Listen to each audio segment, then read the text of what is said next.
یہ گمراہیاں جو ہمارے ہاں گھر کر رہی ہیں، اس کا علاج کرنے کی ضرورت ہے۔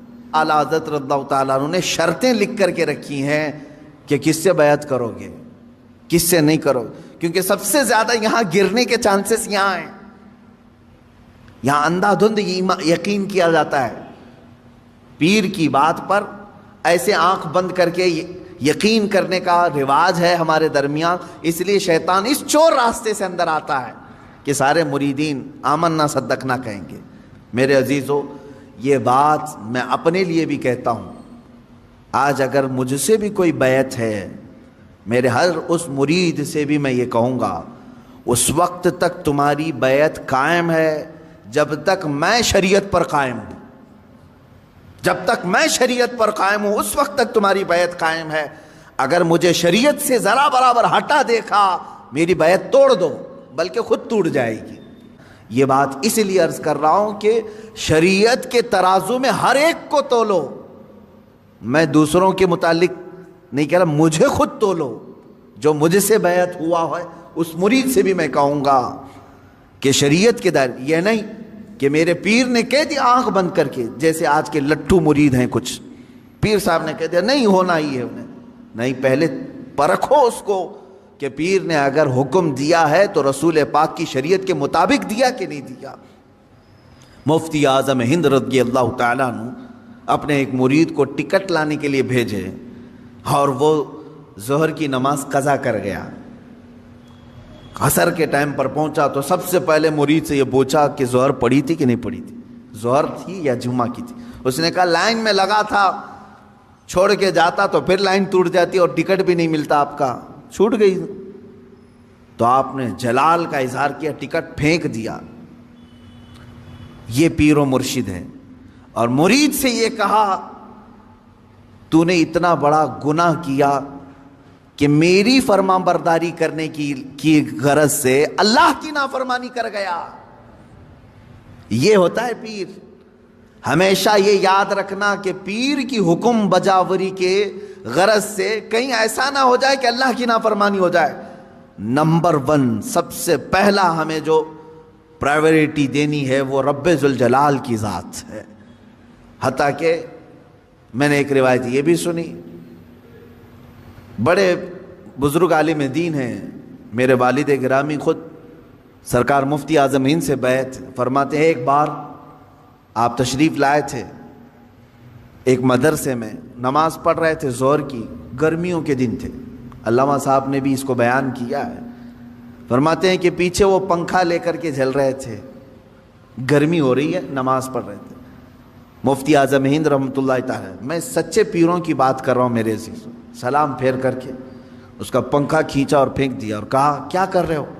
کہا حضور گرمی سے پسینے میں آپ شرابور ہیں، میں ہوا کر رہا تھا۔ تو آپ نے کیا فرمایا جانتے ہیں؟ کہتے ہیں میں خود اللہ کی عبادت میں تھا، اللہ بادشاہ اعظم ہے اور اس کی عبادت کرنے کے وقت بندہ غلام ہے، کیا یہ کسی غلام کے لیے لائق ہو سکتا ہے کہ غلام کی بھی خدمت کی جا رہی ہو؟ جب وہ بادشاہ کی عبادت میں لگا ہو تو غلام کی خدمت ہونی چاہیے۔ یہ فرسٹ پرائیورٹی اللہ رب العزت کی ذات کو دینے کا تصور ہم نے سچے پیروں سے سیکھا ہے۔ یہ نہیں کہ نماز چھوڑو، پیر کی عبادت میں لگا ہے، سب جنت دلا دے گا۔ کہاں کی جنت دلائے گا؟ کون سی جنت دلائے گا؟ بہت سارے پیروں نے اپنے مریدوں کی نمازوں کو برباد کر رکھا ہے، کہا نہیں تمہیں کیا ضرورت ہے، میں سب بخشوا دوں گا، سب بخشوا دوں گا۔ جو پیر ایسا کہتا ہے اسے قبرستان لے کر کے جاؤ، جو بھی مرید مرے اس کے ساتھ دفن کرو، اسے بٹھاؤ اس کے ساتھ۔ منکر نکیر آنے والے پیر صاحب بیٹھو یہاں پر، جب تک پورا حل نہیں ہوگا اٹھ کر کے نہیں جانا، دیکھتے ہیں تمہیں یہ قبرستان تک نہیں جا سکیں گے۔ حشر کے معاملات بہت سخت ہیں، جہاں نوح علیہ السلام ڈر رہے ہیں، موسیٰ علیہ السلام ڈر رہے ہیں قیامت کے دن، پیر صاحب کہتے ہیں میں بخشوا دوں گا۔ اور یہاں صبح سے شام تک عورتوں کی بھیڑ میں بیٹھا ہوا پیر، وہ کہتا ہے میں سب کی بخشش کروا دوں گا۔ عورتوں، ہاں مرید کرنا جائز ہے عورتوں کے لیے، لیکن مصافحہ، بدن دبانا، مالش کروانا، یہ چیز ہرگز ہرگز شریعت کی اجازت نہیں دی جاتی۔ ایسے سارے لوگوں کی میں تردید کرتا رہوں گا، اس لیے کہ اپنی قوم پہچانے۔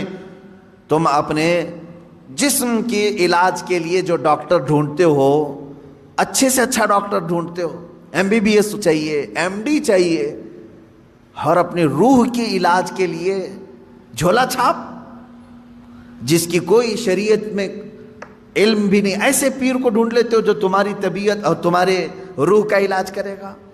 وہ کیا علاج کرے گا؟ وہ خود بیمار آدمی ہے بیچارہ، روحانی بیمار ہے۔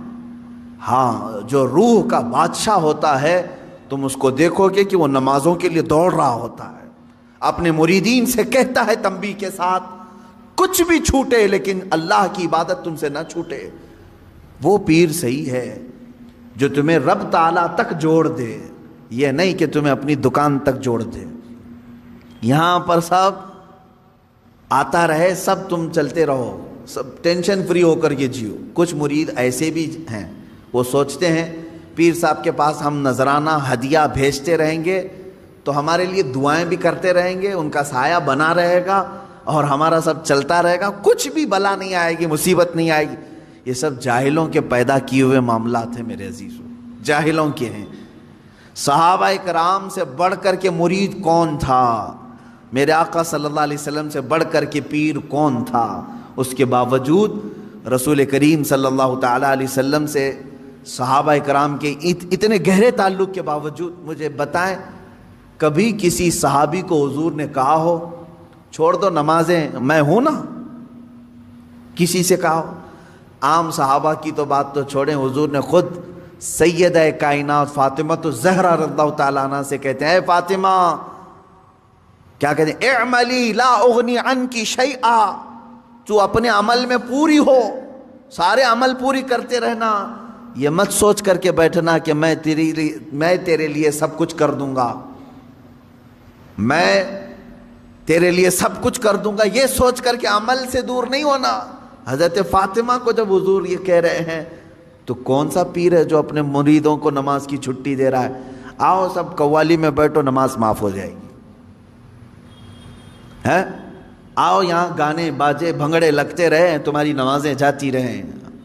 معاذ اللہ رب العالمین، ان شیاطین الانس کو سمجھیں جو انسانوں کے شیطان ہیں، انسانوں میں سے آئے ہوئے شیطان ہیں، جو در حقیقت اس راستے سے اللہ سے بندوں کو دور